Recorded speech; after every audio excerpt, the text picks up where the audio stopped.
ये जो जनाब हैं हुमायूं कबीर, इन्होंने पूरी तरह से मन बना लिया है वेस्ट बंगाल के अंदर बीजेपी को जिताने का। इनका एक बयान आया है, ये कह रहे हैं कि इस बार जो 2026 के मई महीने में चुनाव होने वाला है बंगाल के अंदर एमएलए का, जो लेजिस्लेटिव असेंबली इलेक्शन बुलाया जाता है, उसमें बीजेपी 100 से ज़्यादा और ममता बनर्जी की पार्टी टीएमसी 50 से ज़्यादा सीट नहीं जीत पाएगी।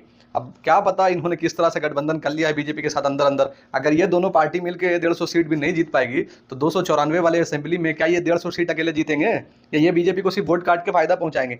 और इनको एआईएमआईएम का भी समर्थन मिल रहा है। असदुद्दीन ओवैसी की पार्टी के बहुत सारे नेता बंगाल में जा रहे हैं, पता नहीं इनकी पार्टी को समर्थन देंगे या फिर अलग से चुनाव लड़ेंगे। ये लोग अगर चुनाव लड़ते हैं तो मुस्लिम वोटों का बंटवारा होगा, और जब मुस्लिम वोट बटेगा तो बीजेपी वहां पे सरकार बना लेगी आसानी से। पिछले बार 2021 में टीएमसी, जो ममता बनर्जी की पार्टी है, बंगाल के अंदर 220 सीट के आसपास जीती थी और बीजेपी वहां पे 65 सीट जीती है। वोट शेयरिंग देखा जाए तो टीएमसी के पास 45% के आसपास है और बीजेपी के पास 37-38% है। अगर ये दोनों पार्टी, जो ओवैसी जी की पार्टी एआईएमआईएम है और ये हुमायूं कबीर जो नए नेता बने हैं, अभी अपनी पार्टी बनाने चले हैं बीजेपी के कहने पर, हो सकता है, मुझे तो ऐसा ही लगता है, अगर इन दोनों ने मिलकर बंगाल के अंदर अगर 6-7% भी वोट काट दिया ममता बनर्जी का, तो बीजेपी तो आसानी से सत्ता में आएगी और मेजोरिटी में सत्ता में आएगी, वो मेजोरिटी सीट जीतेगी पक्का। आप देख लीजिएगा, मेरी बातों को मान लीजिए। एक बात और कह रहा हूं आपको, अभी बंगाल के अंदर जो है ना, वहां पे मुस्लिम हो चाहे नॉन मुस्लिम हो, मोस्टली ममता बनर्जी की पार्टी टीएमसी को ही सपोर्ट करते हैं और वहां पे बंगाल के अंदर माहौल अभी ठीक चल रहा है। अभी के टाइम में जो टीएमसी पार्टी है उसके अंदर 43 मुसलमान एमएलए जीते हुए हैं, कई लोग मिनिस्टर भी हैं, कुछ लोग अच्छा पोस्ट मिला हुआ है बंगाल के अंदर, तो सब मिला जुला काम चल रहा है टीएमसी के अंदर।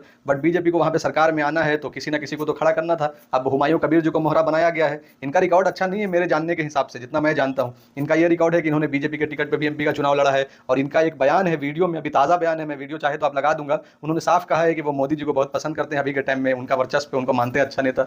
तो खैर मिला जुला के बीजेपी जो है ना बंगाल के अंदर पूरी तरह से खेला करने में जुटी हुई है और वो सहारा ले रहे हैं मुसलमान का। ये हुमायूं कबीर जो बाबरी मस्जिद के नाम से बना रहे हैं एक मस्जिद, वहां से इन्होंने अपनी कहानी शुरू की और अब ये कहानी कहाँ खत्म होगा किसी को नहीं पता। हो सकता है ये कहानी का एंड जब बीजेपी बंगाल जीत ले वहां पर हो जाएगा और इनका भी हाल बुरा होगा बीजेपी जब वहां जीतेगी तो, क्योंकि बीजेपी यूज करना जानती है बहुत अच्छी तरह से अपने लोगों को। खैर ये एक नॉर्मल बात था, आपके जानकारी के लिए मैंने वीडियो बना दिया। आपका इस पर क्या सोचना है, आप क्या थिंकिंग रखते हैं इस बारे में, आप भी अपनी राय कमेंट करके दे सकते हैं। अगर आपको ये वीडियो अच्छा लगा है तो वीडियो को रीपोस्ट कर दीजिए, और आप अगर मेरे चैनल पर पहली बार आए हैं तो मेरे चैनल को फॉलो कर लीजिए इसी तरह के और वीडियो के लिए।